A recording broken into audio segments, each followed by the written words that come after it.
Hey, journeyman, journeywoman, this is the Hero's Journey with Dr. D. Here to encourage, to motivate, and inspire, helping you get beyond your first move and creating a better mindset today. I've last couple of weeks I've been having tremendous difficulty with my sound, but I think I got it straight. So this is what I will do. For those who want to come on and chat a little bit, you can just I will put a uh, I'll put a link in my I'll put a link in my chat section.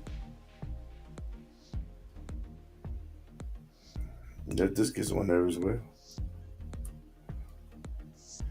All right, over there. Okay, there we go. I put a link in the chat section. All right. So you want to pop on. Give me your 2 cents. You may actually get a metaphorical nickel back. But the reason I came on, um, let me see if everything is showing on my go live.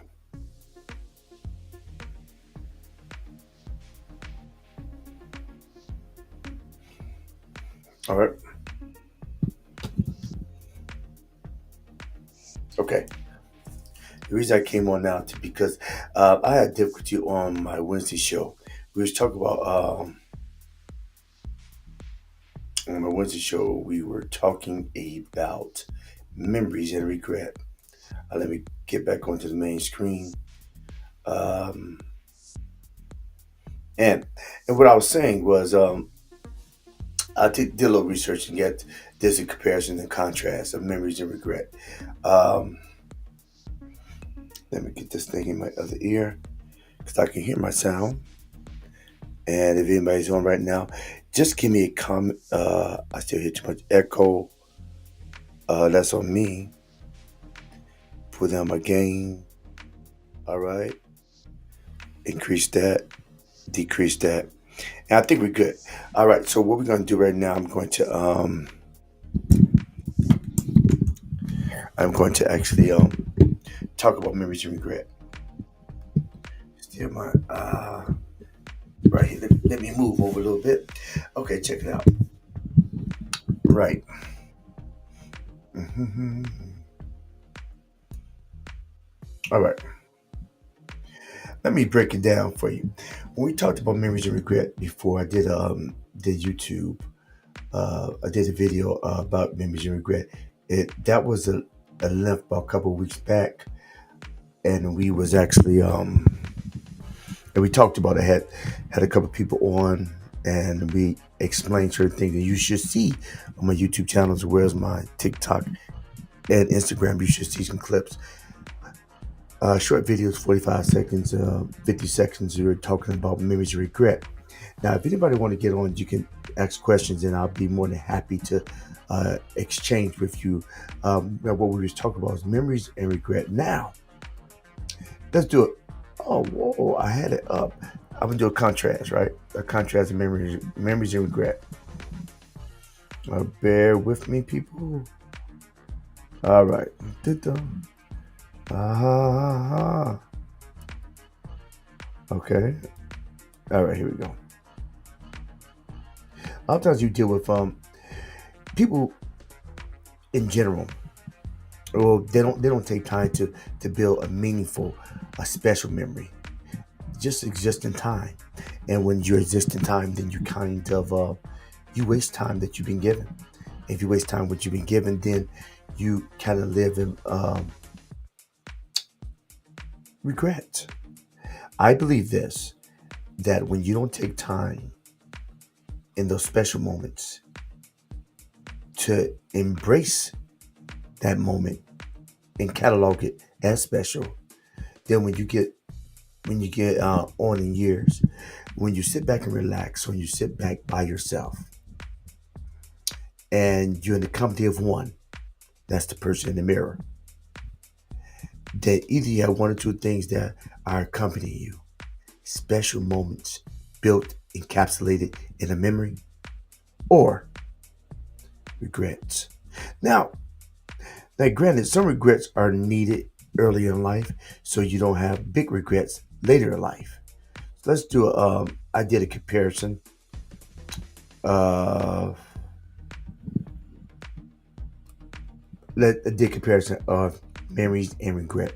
Now, y'all let me know if I'm just talking too fast or my sound's just jacked up, because that's been my issue. I'm a one man gang, y'all, and so if you say, Dr. D, you look good, but I don't understand what you're saying, or Dr. D, I really can't hear anything you're saying, and that's good too, because it doesn't make sense if I'm talking and nobody understands me uh, at all.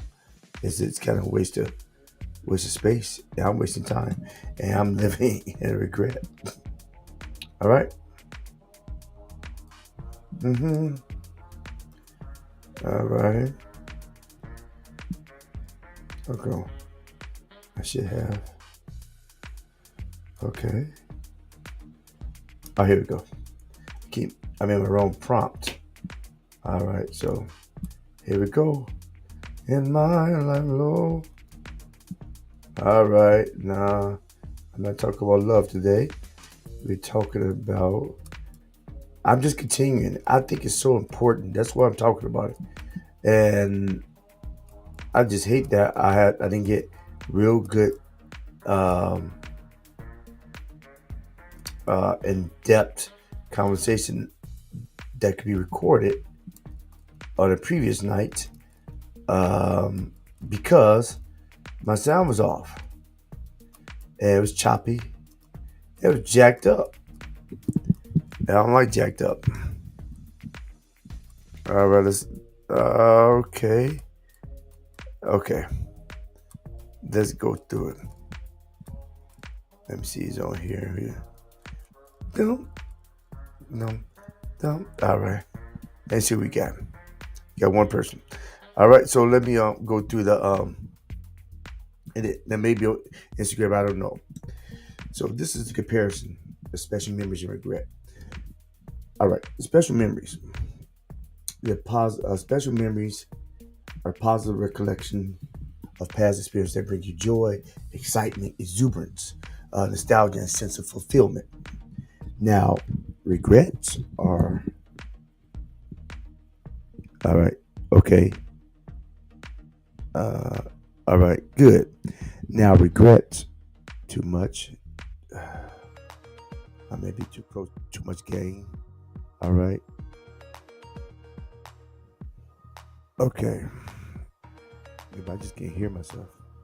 I'm too close. All right. Let's keep it right there. All right. So, regrets. Regrets are negative feelings about past actions, decisions, or missed opportunities that bring sorrow, guilt, or disappointment.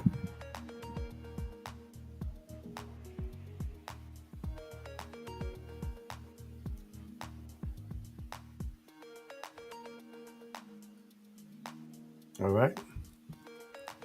Emotional impact, special memories. What you get when you have special memories, you get positive emotions, you get something that's uplifting, you get motivating, and you get something that's motivational. However, when you get regrets, you get negative emotions, sadness, remorse, anger. You get something that's weighing, something that causes emotional burden and stress, and something that's not motivation but demotivating, and it can lead you to doubt and hesitation, second guessing yourself.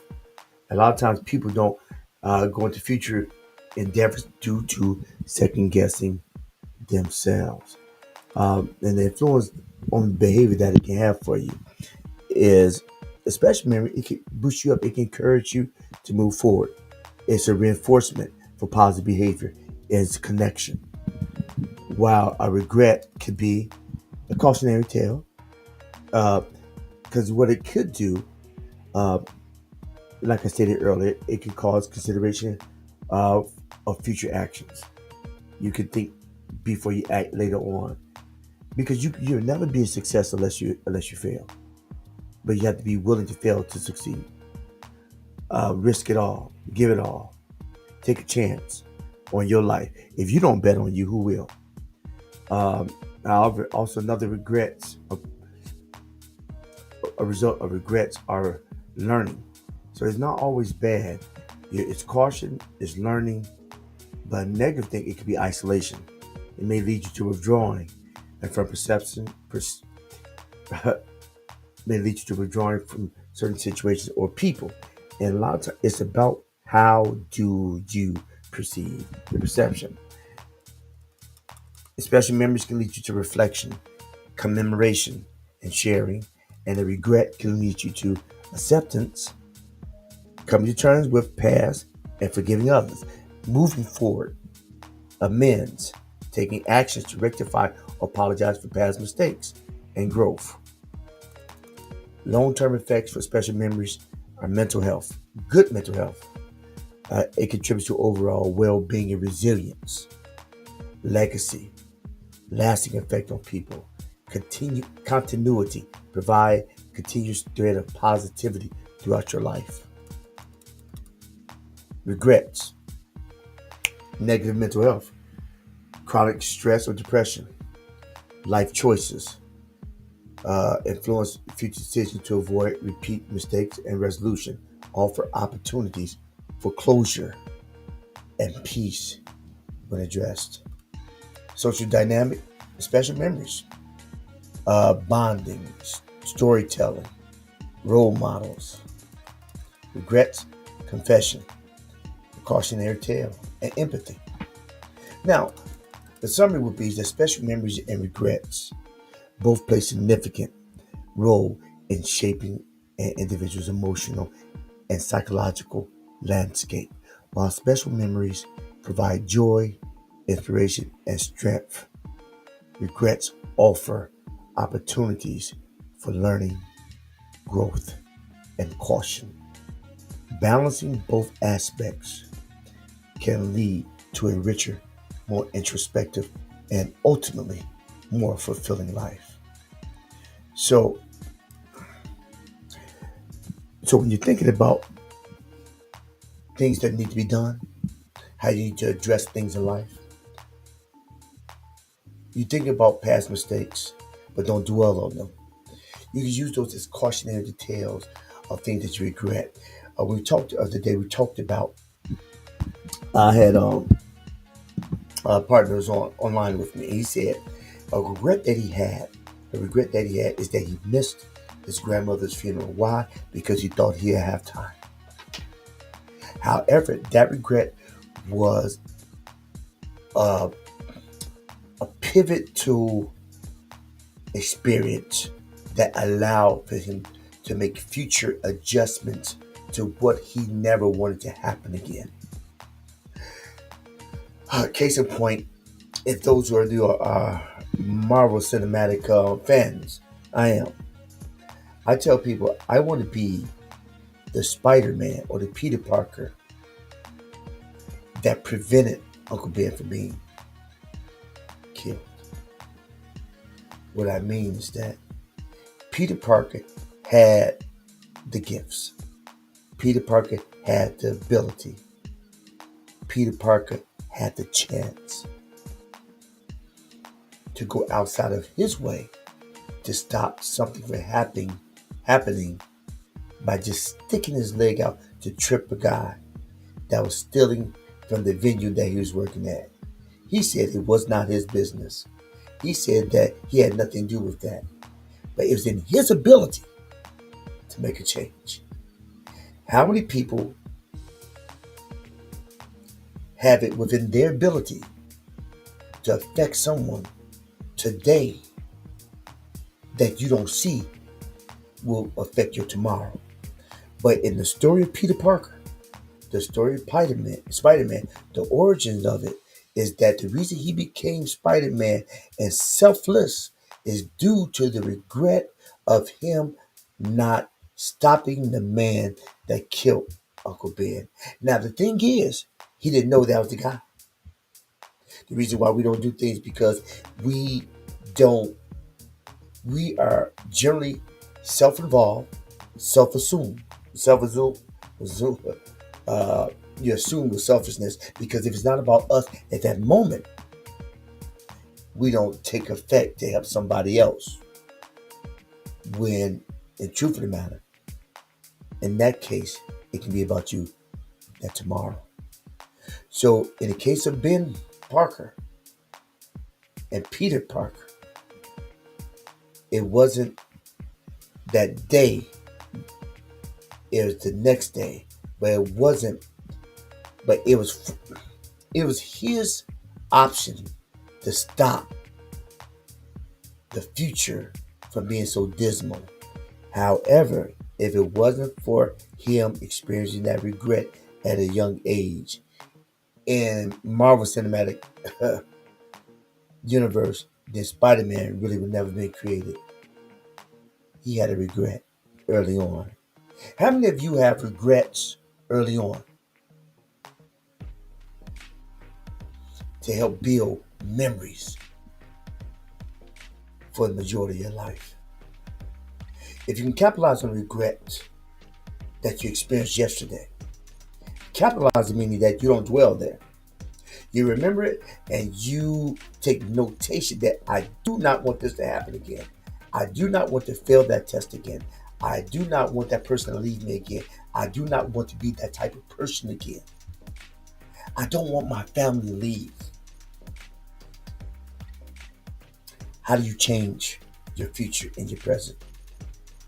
Or do you still keep blaming people for your regrets? Tell me. Put your comments in the comment section. If you don't catch me on live, I will respond to your comments. How can you change your future and your present? Or are you the person that lives in your past every day by bringing your past to your present, dictating your future, or creating your future with your past? Meaning that nothing ever changes because you have never learned. You exist, but you choose not to live. You exist, but you choose not to live. Do you choose to make a memory special? Or is your choice to live in a regret? Do you want to be the person at 85, 90 years old in your rocking chair with your grandbabies around, having stories that exist of regrets? Woulda, coulda, shoulda. But sweetheart, I never tried. Or I tried this, broke a leg. It's a funny situation. Wasn't funny at that time, but you can laugh about it now. But you never have a regret of never trying. I say this I have a video called Embrace Your Passions. I believe that life consists of many passions, but only one purpose. Many passions, only one purpose. But you never get the purpose if you don't pursue the passion. Now, hear me when I say that the passion is not what your mama, your daddy, your uncle, whoever. The passion is what you say that you want. The passion is what you say that you're interested in. So if you're interested in it, why are you not working for it? Why are you not working toward that goal? Not goals, not with an S. Why are you not working toward that goal?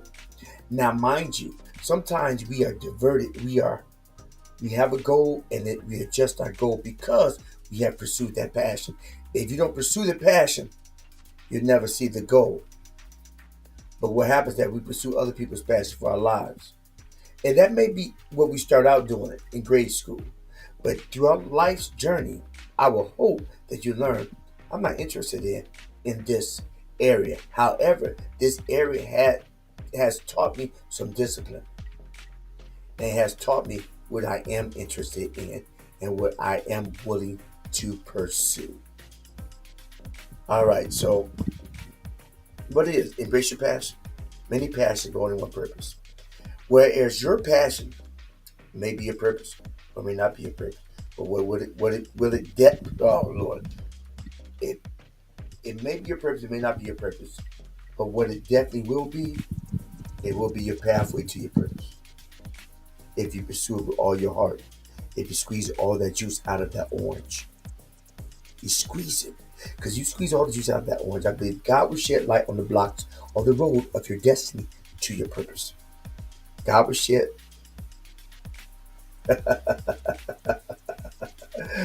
No, Dr. D, not Dr. Dre. The fake Slim Shady. I like that. No, but God will shed lights. He will shed light on the blocks of the road to your destiny. If you squeeze all the juice, a lot of people say that they squeeze all the juice on the road, but no, they ate it. They half eat. They ate half of the orange.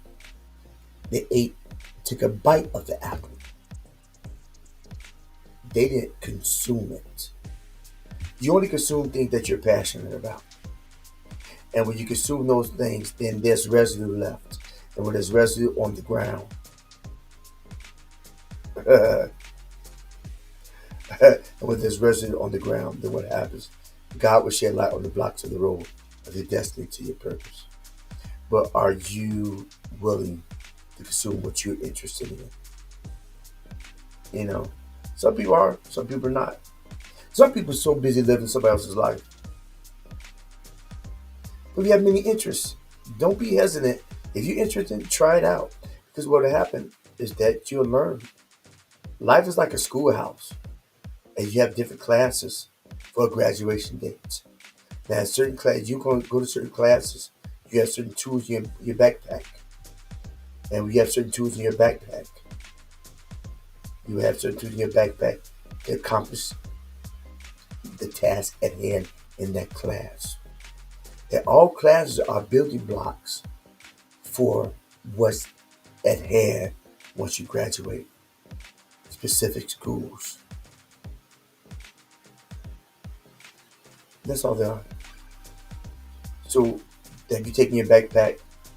Have you filled up your backpack with your pencils, your pens, your T squares, things that you use in specific classes? Yeah, the things that you use in specific classes. All right. Oh man, I'm trying to find a producer. No, that's not me. All right, let me speak.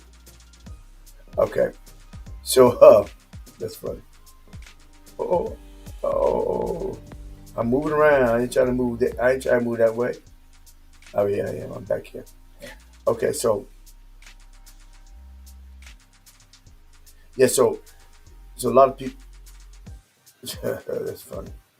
So what happens that people are not willing to. If you're interested in something, pull it, grab it, consume it, learn it. So think about this. If you are when you said kindergarten, you can write but you can color.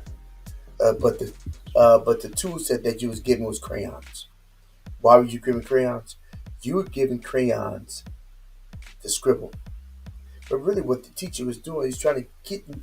Is the teacher was trying to get you accustomed to putting something in your hand. It's trying to get you accustomed to using your fingers and making movement with your hands. And so at first you writing, and the teacher lying to you, say, "Oh, baby, that's beautiful. Oh, Lord, that's lovely." Just lying to you. You just making a mess. But then what would happen is that the assignment was a big brown paper you was given you was kindergarten. Your the assignment was to actually to write your name, and you like big, and then you get grades on writing your name with the crayon. First, you start with a crayon. You just start with a pencil, and trust the little 5, 4 year olds with pencil, you be sticking people in the tape. Ugh, ugh. May actually take a bite out of it too. So you had crayon, but the kids take bites out of crayons as well. I think they have non-toxic crayons. So what happens is that they get the crayon right, and then when they graduate to the next class, uh, then they get a pencil. They get a pencil. They graduate. They get these big pencils.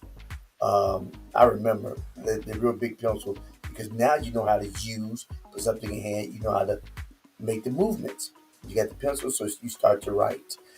Okay, when I was in school, we wrote. We didn't type. I know this is new age, new era, and kids are more they're typing on the iPad, on the tablet. But when I was in school, kids know how to write. First with crayons, they colored, opened up the creative side, but they taught them to write their name with the crayons. Then they advanced, start writing their name with the pencil.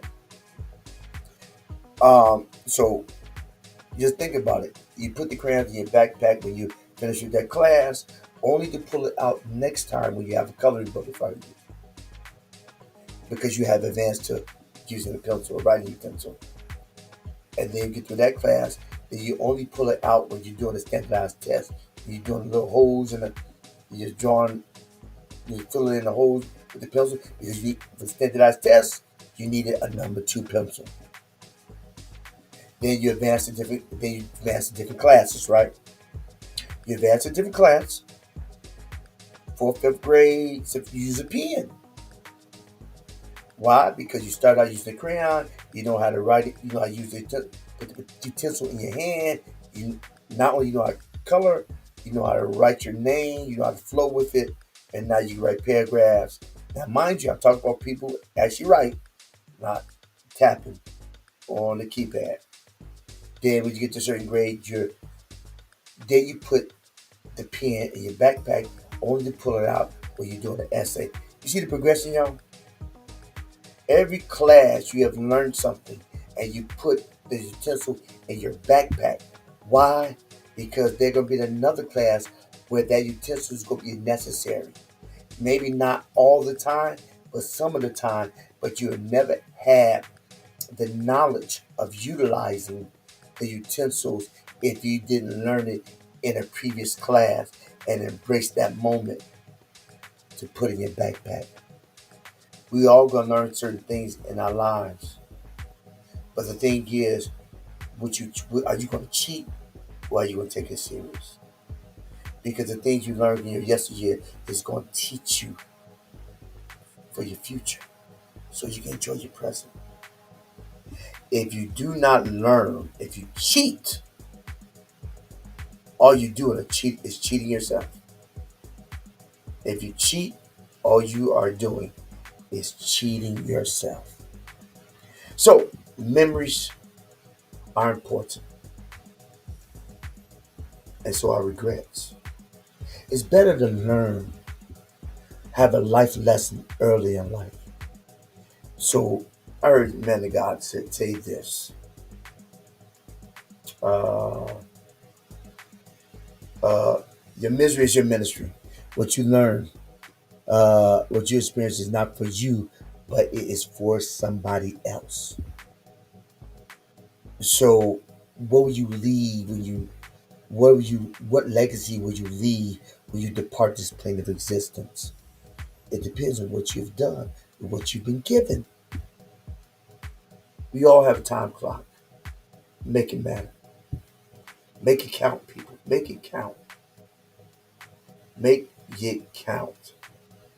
Um, Memories. Embrace the memory. Make the memory special.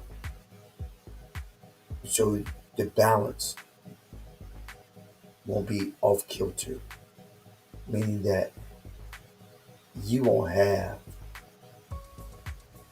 um, you won't have false balances. It won't be uneven, or you have more regrets than special memories. Make it count. Make it count. Because it matters. It matters to those who follow behind you. Your imprint matters. Make it matter. Well, for those who don't know me, my name is Dr. D, Dr. Byron Days. I am an emotional healing coach. I was a licensed clinical addiction specialist, a therapist. I was a therapist for 12 years, still doing that work. Specialization in alcohol and drug counseling, as well as cognitive work, specializing in emotional regulation, trying to help you. My moniker on my channel is to encourage, to motivate, and to inspire, helping individuals get beyond their first move and creating a better mindset today. You may say, Dr. D, what qualifies you? I got a little paper. I do have a earned doctorate. Uh, and have 13, 14 years experience working with clients, adolescents, adults, families. But as of recent last couple of years, I've I've concentrated um, my work to work with emotional regulation. I believe a lot of people are dealing with issues of the past and the present and destroying their futures. Why? For the most part, a lot of people are unwilling to forgive and they live in the resentment of yesteryear, only causing a negative effects in their present, in their body as well as an emotional state. Some people get married over and over again, just marrying the same person because the common denominator is them. They never changed. They haven't learned from the mistake that they made in the prior situation. They just care to the next person. And then they blame that person. Then they blame the next person. They blame all the people around them. But they take evaluation of themselves. I tell people, they say, Dr. D, who is your first client? My first client every day is myself. I have been a constant, perpetual state of reflection so I can become better. Because if I don't become better, I promise you, I'll become bitter. Life's too short to hold things in the past. It's going to affect my health. And this end game, baby. It's end game. Like Thanos. It's end game. Gotta make it count. Not just for others, but for myself. So obviously you can tell I have a YouTube channel. I'm on YouTube channel, so I do Trendy Wednesday, and I'm about to start by doing uh my brief videos 8 9. I have a number of videos that I pop up weekly. But I have a series that I have not completed, y'all, about 12 the Dirty Dozen, talk about uh, toxic thinking, toxic dreams, things that cause you to be stuck and not move towards your God-given purpose. Some people don't move toward the God-given purpose. Why? Because they get stuck in the regrets of yesterday. Because they didn't take time to build a special memory. They take more time trying to blame somebody else for their unhappiness. But nobody controls your happiness but you. All right. And so if you know want to look, if you would like to know a little bit more, I don't know, but do I have my I don't know. Let me see my design. Yeah, my logo, my Ole. Oh well. I don't know.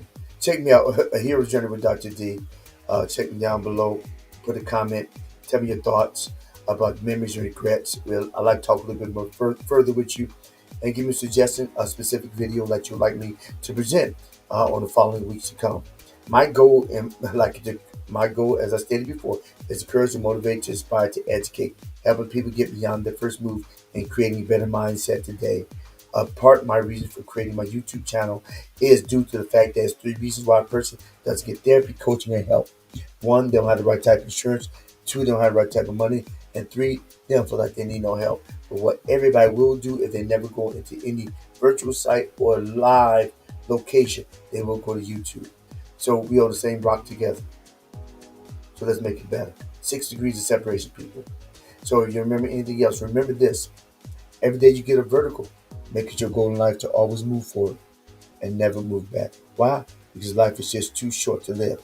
Looking in the rearview mirror. So this is A Hero's Journey with Dr. D. And we are